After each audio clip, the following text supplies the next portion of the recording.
Good goes everybody, because today we'll continue on with a game called The Nice Neighborhood Lady. Let's go here.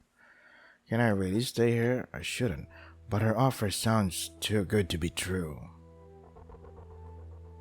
I don't know who my real parents are or what they look like. I was placed in a foster family to patiently wait for my real parents to pick me up. It was the worst period of my life. Don't touch my toys, they're mine, stupid. Just go sit in the corner instead. Don't get too close to me, weirdo. You'll get your germs all over my skin. You'll have your food delivered to your room. You can't eat with us on the table when guests are here. We don't want people to think you're a member of the family. I felt like my life was insignificant. You little shit, you're the one who keeps stealing our food at night.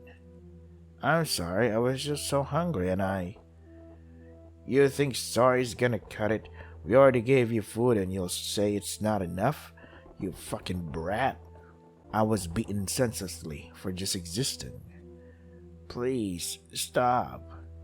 All I ever wanted was to be treated like a person. Is that too much to ask? I only hope my parents will come back for me. But after all the physical and verbal abuse, I couldn't take it anymore. A rotten family like them doesn't deserve to live. Pant, pant, pant. My harmful thoughts came true in the end. I killed everyone in the house that day. I didn't want anyone to know what happened, so I cleaned up all the blood from the bodies to everywhere in the house, stitched up the corpses, then left. Stitched up the corpses, what? The stitches are a symbol of the sins they carry upon themselves. I ran away as far as I can from that wretched house. That was my first ever murder. It started to spread in the news, and before I even knew it, I became the infamous serial killer known as Stultz. How? Aloha! It became a cycle. Find a family, kill the bad relatives, stitch them up, leave, repeat. If I needed the money, I would just take their organs and sell them on the black market. That's how I lived most of my life, but was it really my fault for turning this way? I only did it to survive and remove every filth from society. I lost faith in humanity and mine in the process, until I met her. Clef, Clef. Wake up, wake up. Huh? I woke up to the sight of Kara's face. What happened? You fell asleep on the couch. How can that be? Am I really that comfortable when I'm around her? It's getting pretty late. Have you made up your mind yet? What should I say? Save. Can I really stay? Of course you can, silly. Thank you, you are very kind. Meh, I'm not kind at all. I'm just being selfish. But if you want to call me that, then so be it. Are you okay with me and my occupation? I would never support it, but if that's how you want to live, I won't stop you. Come on. I started living with her and moved into the extra room in her house. Oh, Clef, I'm just tending to my garden. Be right there a sec. The backyard was neatly clean and rows of different variation of flowers were on site. It looks beautiful. Did you plant all these yourself? Yep, I'm pretty proud of it, but sometimes I've grown to hate myself for using this yard. Why is that? Never mind. Anyways, are you interested in gardening? I can teach you the techniques. She changed the topic and went on about flowers' languages. Why does she seem nervous when it comes to this garden? It's like she doesn't want to be there at all. Did she bury bodies there? I also noticed a ladder here. I shouldn't snoop around like this, but something is bothering Kara, and I need to get to the bottom of this. I looked inside the cabinet and found something interesting. Empty bottles of antidepressants. There's only one left, still filled. Has she been taking antidepressants for a long time? There's also a small note taped to it, along with a detailed prescription with her name on it. Emergency pills. Only take when necessary. I have a bad feeling about this. Should I take one with me? Although I could run the risk of getting caught by Kara. Let's see. Take the last bottle. I took one of the bottles and put it in my pocket. It's been a while since I've moved here at Kara's home. This is the longest I've ever had of not committing murder. Normally I would do it around once a month, but ever since I met Kara, my mind has been distracted from the thought of my so-called job. Kara's just sitting there on the couch watching TV. Bags were noticeable under her eyes. Should I ask her what's up? No, don't override that. There you go. Kara, you don't look too good. Kara smiled at me with her stupid grin. Are you worried about me? Yeah. A look of surprise found its way on her face. Oh, thank you, but I'm fine, really. If you need anything, feel free to tell me. Okay, God. Kara looked flustered for the first time. You can't just say that with a straight face. I might fall in love with you. You wouldn't want that, would you? Shut up and rest already. Fine. She rested in her room while I took care of the housework for her. I also took care of Kara and cooked her some food. Well, at least I made an attempt to cook for her. This omelet is a bit burnt, but still edible. I tried. I know, and you did well for your first time. Good job, Clef. Am I supposed to feel better about that? 2 days have passed and I started to notice something different about Kara. She wasn't able to sleep well at night and felt nauseous. I don't know what I'm supposed to do. All of this is new to me. Whilst I was cleaning, I decided to look in my room. There's something strange about this room. I look up and there seems to be an entrance to the attic. I wonder what's inside. But first of all, how do I get up there? Is there a ladder in the garden? So that means, yeah, go to the garden. There it is. I found a ladder. I can finally access the attic. I positioned the ladder carefully right to the attic door. I opened the door to the attic. It was dark at first, but my eyes starting to adjust to the darkness. There's a lot to take in here. Whoa, look at that. Look at that rope. Is that alcohol? Pills? Let's go for the save here first. Rope. This noose. Bottles. Bottles of alcohol and pills are scattered around. The same antidepressants Kara used. So she's suicidal? These boxes are all old clothes and stuff, quite possibly belonging to a man. What is going on? Wait, did she murder the man or the husband? Shovel. An old rusty shovel. Looks like it hasn't been used for years. What are you doing here? Kara. Let's go back, Clef. There's nothing here but my old things when I was a child. I find it hard to believe. Huh? Show the pills. Care to explain this? So that's where my pills are. You took them. What are you trying to do?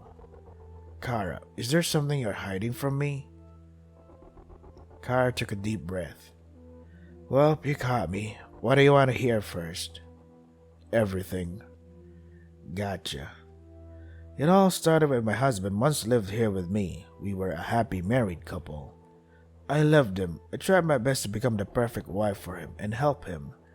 Everything was fine until he got fired one day and fell into the depths of despair from losing his job.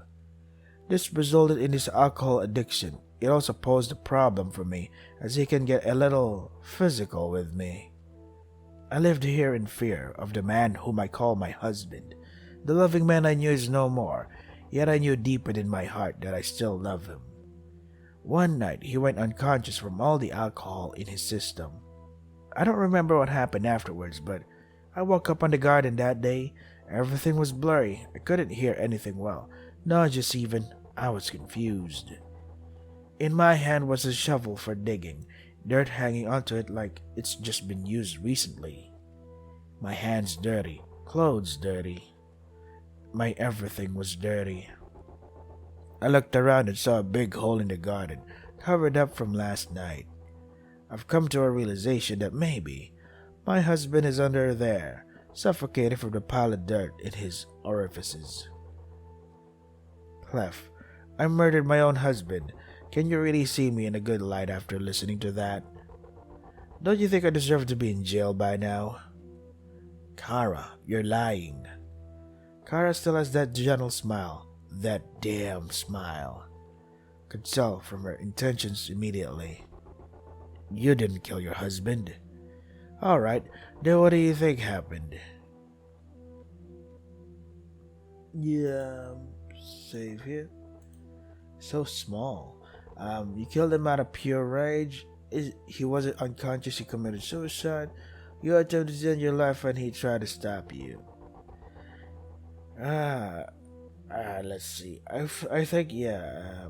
I think you attempted to end your life and he tried to stop you. I mean, that explains the news. Or maybe he wasn't unconscious, he committed suicide. Let's go for the bottom first. You're just making things up at this point. Hanging is too painful even for me. Oh, okay. You attempted to end your life and he wasn't unconscious, he committed suicide. A bold assumption to make. Can you show me proof on how he committed suicide then? The rope. Huh? What rope? I showed Kara the noose on the floor. She wasn't surprised. I see. You're saying he hanged himself. Yeah, the noose looks strained and rough around the edges. No person would survive after using this thing, and that's not all. There's more. You drugged yourself with, I don't know how it's pronounced, tricyclic antidepressants when you saw him hanging.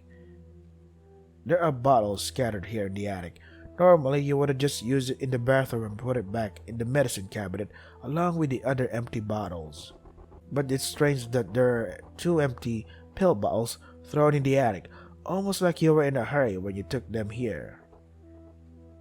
That also explains the blurriness you mentioned when you woke up. You probably lost your memory when you took too much TCA all at once. I doubt you're not informed about the side effects of TCA when you had a detailed prescription from your doctor. I assume you took them on purpose as a coping mechanism. The sight of his limp body hanging probably traumatized you, so your only option was to forget it ever happened. But after taking them, you might have been in a delirious state of mind, affected your decision-making skills. That was the moment you buried him that night, probably out of your mind, thinking it's his funeral day or something. Can you really say you killed him? You're smarter than you think you are, Kara. Yeah, you would have found out the answer eventually after all these years. Yeah, that's right. He hanged himself here in the attic. Oh, okay. That image ingrained in my brain. I couldn't take it, so I took my medications to try and forget about it. It just makes things worse. I was delirious, and after that I took his body and I accidentally buried him in our garden. You were right. I was in a dreamlike state where I imagined attending my husband's funeral. After the medication wore off, I found myself holding onto a shovel. I was under the impression that maybe I killed him. Told everyone he went missing, but the truth is that he's still in our garden. I hated myself. I regretted not telling anyone what actually happened. I was too shaken up to think at that time. I couldn't face his family and tell them the truth. I'm a rotten liar. I hid every evidence there is about him. I hated myself so much, I took antidepressants every time I see any resemblance of him. I was slowly killing myself every day by being dependent on those pills. Do you get it now, Clef? I'm not the nice lady you thought I was. Do you regret being friends with me? No, Kara, it's not your fault it turned out like this. Well, what if it was? Kara shouted at me for the first time. It's my fucking fault. Things would have been better if I was calm and rational back then. Yet I fucked it all up and decided to be a junkie because it makes me feel better. And now he's dead and forgotten all because of me. I can't tell anyone about it without people saying it's my fault. Kara got tired after screaming from her lungs. I don't want to love anymore. I don't want anyone to do that again. I don't want to lose you too. It's better if I just disappear. Kara, I don't want you to disappear. Huh? I've seen people killed to have a life like yours. You have to treasure it. I may not be your husband, but did I at least fill the void in your heart? Yeah. It was always fun when you're around, Clef.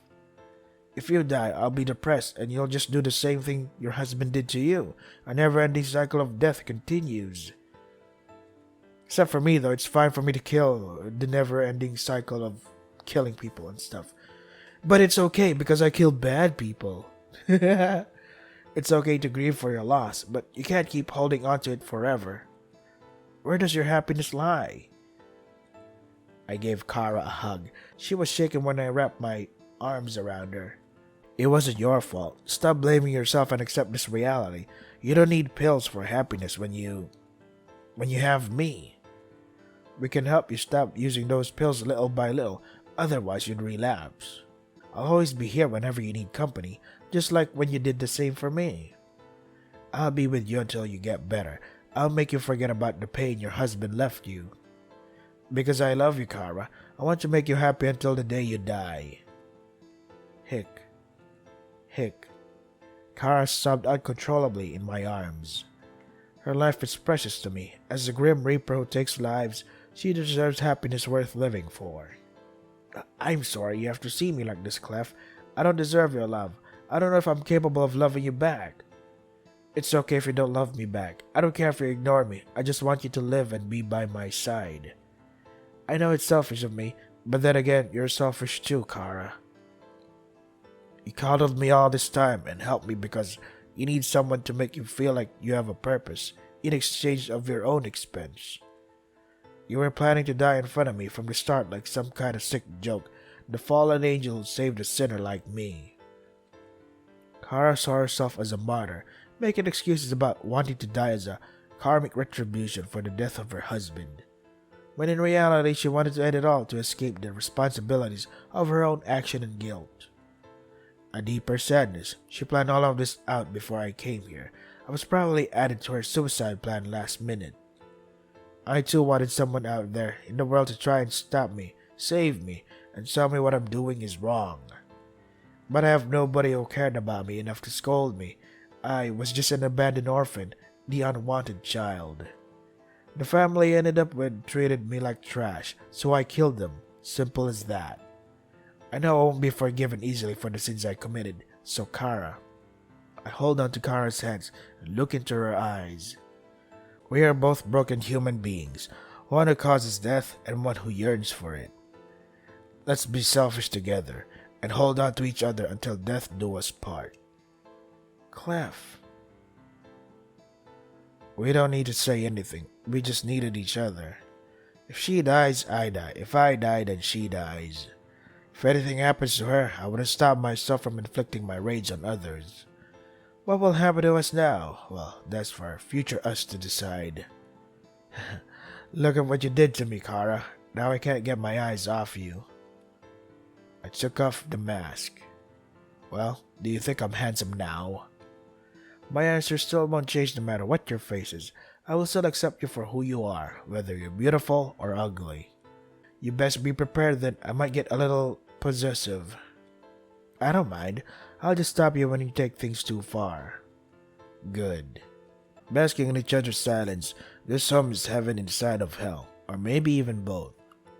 Kara went outside to show me where she buried her husband. There she said her final goodbyes once and for all. This was the end of our journey, starting a new life where we find solace in each other. Months later. Are you ready, Kara? Yeah, I'm ready. Let's find each other in the next life, okay? What? Sure, let's go. Just hold on to me. Don't let go. Of course, I won't ever let go, Clef. I love you. I love you too. Ending 3-3, the so-called good ending? Holy shit, that's dark. So they killed each other. Let's see. You killed him out of pure rage. That's right. I'm glad you understand. Okay. Just wake things up. Load. So, what about here? There's just nope. Yeah. I mean, we know where to go to the garden, but what if we go to the kitchen? Nothing useful, but hey, at least there's cake in the fridge. Oh, okay. Go to the bathroom. Nothing but the smell of puke wafting in the air. Wafting the air. So this is the part where say bingo. Okay. So nothing changes here. Number 1. What about here? Ignore her. I decided to ignore her for the time being. 2 days have passed and Kara looks a lot worse than I imagined. Her skin got paler and it's obvious she hasn't been sleeping well lately. I also heard her vomiting last night. But even after all that, she still tried her best to smile, to not worry me. Clef. Yeah?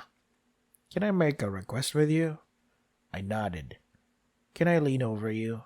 She rested her head on my shoulders. Hey Clef, why do you always wear that mask on you, even when I'm around? I just don't want you to see how ugly I am. Nonsense, I bet you look handsome underneath that mask. Flattery will get you nowhere. Well, I tried.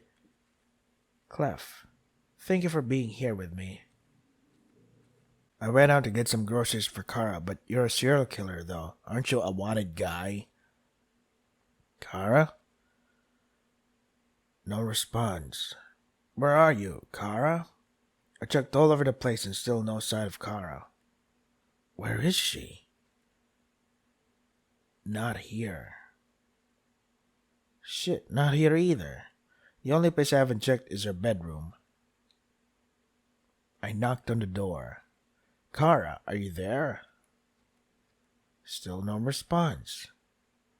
I was hesitant, but I tried to open the door. It was unlocked. Kara? I opened the door to see the side of Kara, hunched over her desk. She must be tired. Damn it, Kara, you almost gave me a heart attack. Anyways, I put the groceries in the kitchen.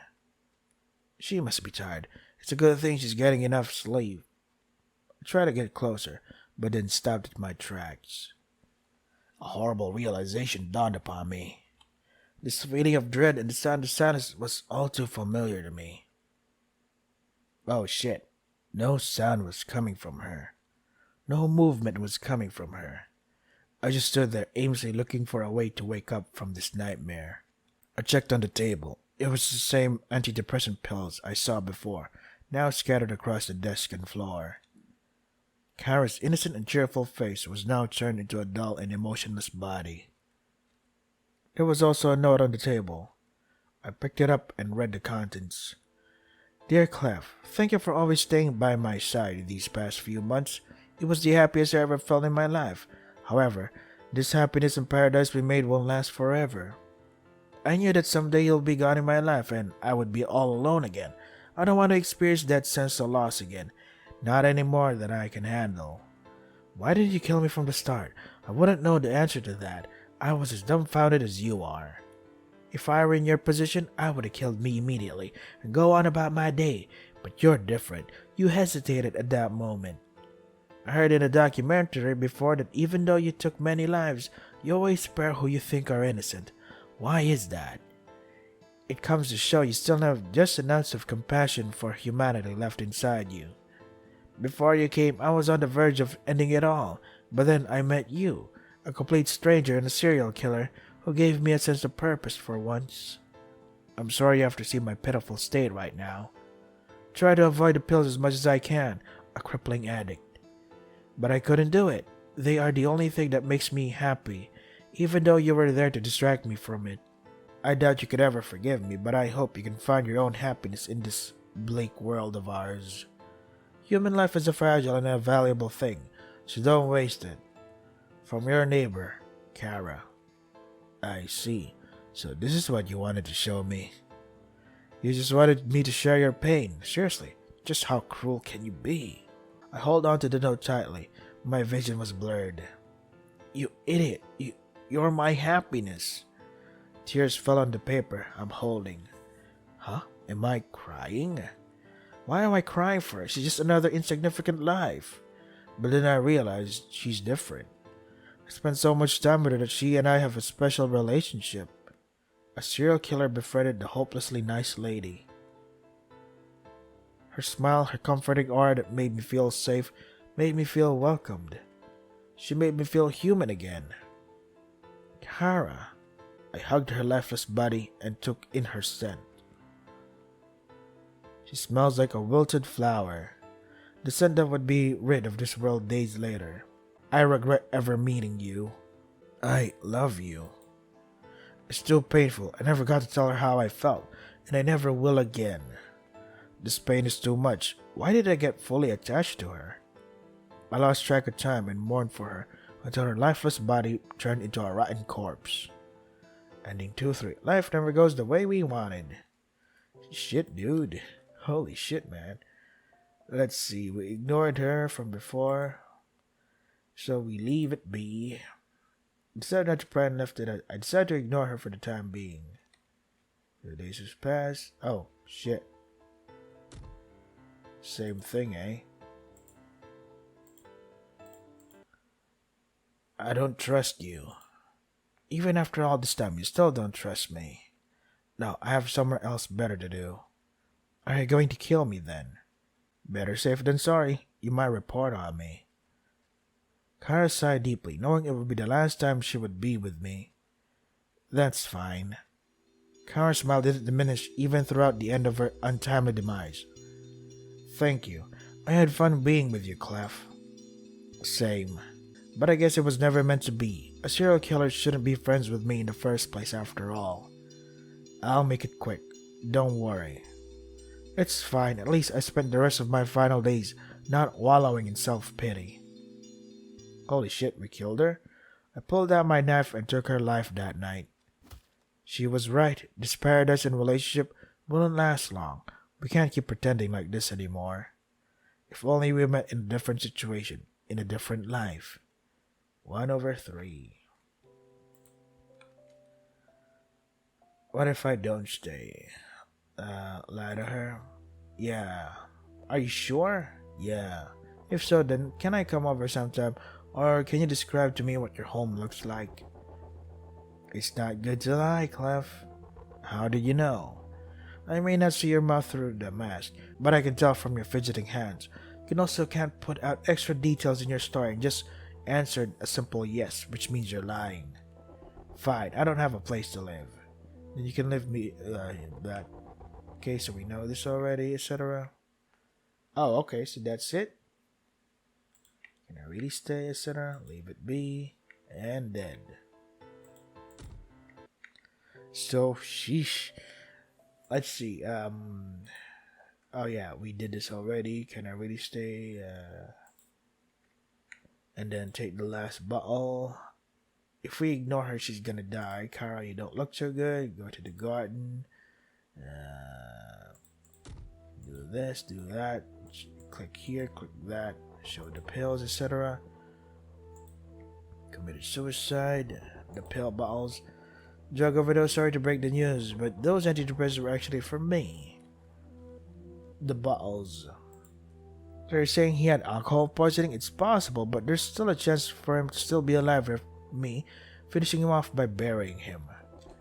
The rope. Okay. So this is ending 3/3. So yeah, we did it. We did everything.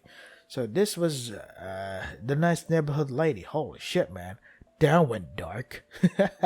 At least in ending 3/3, they had few more months of having fun together before finally ending themselves. Like, holy shit, that's dark as fuck. But then, how do you live being a serial killer, man? There's no redemption for that. So, this is pretty awesome story, not gonna lie. Pretty dark. This is the nice neighborhood lady. I didn't want to feel this way before going to work, but here we are. If you want to try the game for yourselves, the links are in the description. That is all for today. Stay safe and take care of yourselves.